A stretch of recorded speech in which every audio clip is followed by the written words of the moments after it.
Good morning बच्चों। आज मैं आपको नाइन्थ क्लास के मैथ की एक्सरसाइज 6.1 का क्वेश्चन फर्स्ट कराऊंगा। तो क्वेश्चन नंबर 1 में हमें दे रखा है कि आकृति 6.13, ये हमें आकृति दे रखी है 6.13 में रेखाएं ए बी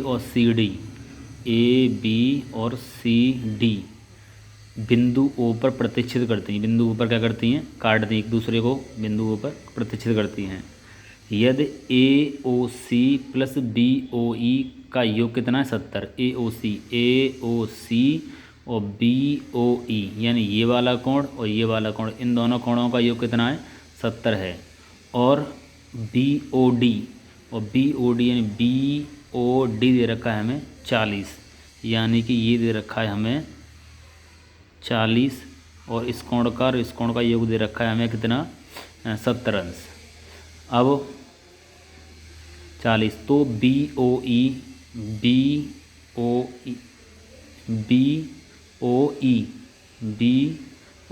इसका हमें योग निकालना है, मतलब इसका मान निकालना है हमें। और प्रतिवर्ती कोण सी ओ ई, इस सी ओ ई का हमें प्रतिवर्ती निकालना है। तो अब इस सवाल में क्या करेंगे, जो हमें दे रखा है सबसे पहले उसे लिखेंगे।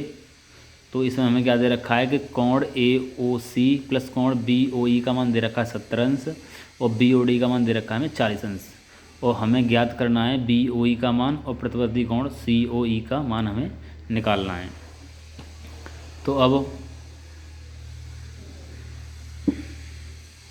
क्या करेंगे अब हम कि इसमें बी ओ डी बराबर ए ओ सी ये हमारे बराबर हैं, यानी कि बी ओ डी और और ए ओ सी ये दोनों बराबर हैं, क्योंकि दोनों कैसी रेखाएं एक दूसरे को बिंदु ओ पर प्रतिच्छेद करती हैं। तो ये वाला कोण और ये वाला कोण शीर्षाभिमुख कोण होंगे, और शीर्षाभिमुख कोण कैसे होते हैं? आपस में बराबर होते हैं। इसलिए हमने दोनों के बीच में बराबर का चिन्ह लगा दिया और दोनों का मान कितना हो जाएगा? 40, क्योंकि ये शीर्षाभिमुख कोण है। ये मैंने कारण भी दे दिया है। अब ए बी ओ डी ये शीर्षाभिमुख कोण है। अब हम लिखेंगे इसमें क्या दे रखा है ऊपर, ए ओ सी और बी ओ ई का मान कितना है? 70 है। तो ए ओ सी प्लस बी ओ ई बराबर मैंने 70 अंश लिख लिया, क्योंकि ये हमें दे रखा है। अब यहाँ पे मैंने देखा कि जो ए ओ सी का मान कितना आ गया हमारा, ए ओ सी का मान 40 है। तो ए ओ सी की जब हमने 40 रख दिया, 40 को हम बराबर के धन लेके आएंगे तो ये माइनस में हो जाएगा, और 70 में से 40 घटा देंगे तो कितना बचेगा? 30 अंश। तो बी ओ ई का मान 30 अंश आ गया, यानी इस वाले कोण का मान कितना आ गया?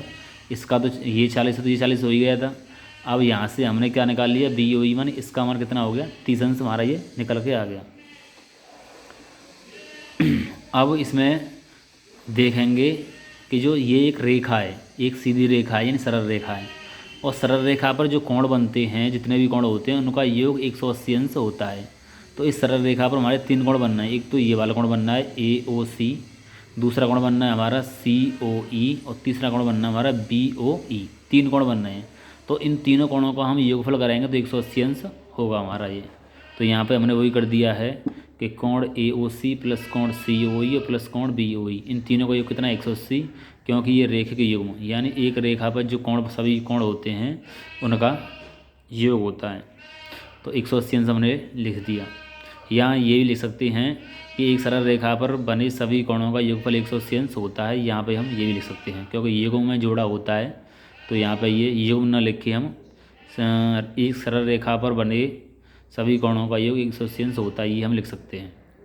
अब यहाँ पे हम क्या करेंगे, ए ओ सी का मान हमें 40 दे रखा है और सी ओ ई का मान हमें पता नहीं है, तो सी ओ ई की जब सी ओ ई लिख लिया और बी ओ ई का मान यहाँ से हमने 30 अंश निकाल लिया, तो ये हो गया 30 अंश। अब 40 को 30 को हम जोड़ेंगे तो 70 हो जाएगा, और 70 को हम बराबर के दूसरी तरफ लेके आएंगे तो इधर प्लस का इधर माइनस का हो गया।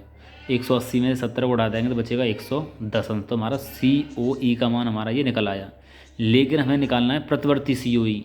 तो प्रतिवर्ती सी ओ ई का मान तो दे रखा है, अगर प्रतिवर्ती सी ओ ई का मान निकालेंगे तो इस जो 180 अंश वो 110 अंश दे रखा है सी ओ ई का मान, उसे 360 में से हम माइनस कर देंगे तो ये प्रतिवर्ती हो जाएगा।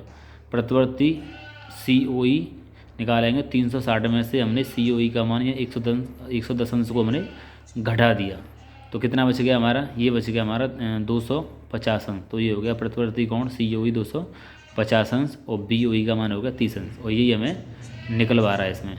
तो बच्चों ये सवाल कंप्लीट हुआ। इस सवाल को अपनी नोटबुक में नोट कर लें और इसका रिवीजन करें। ओके बच्चों, धन्यवाद।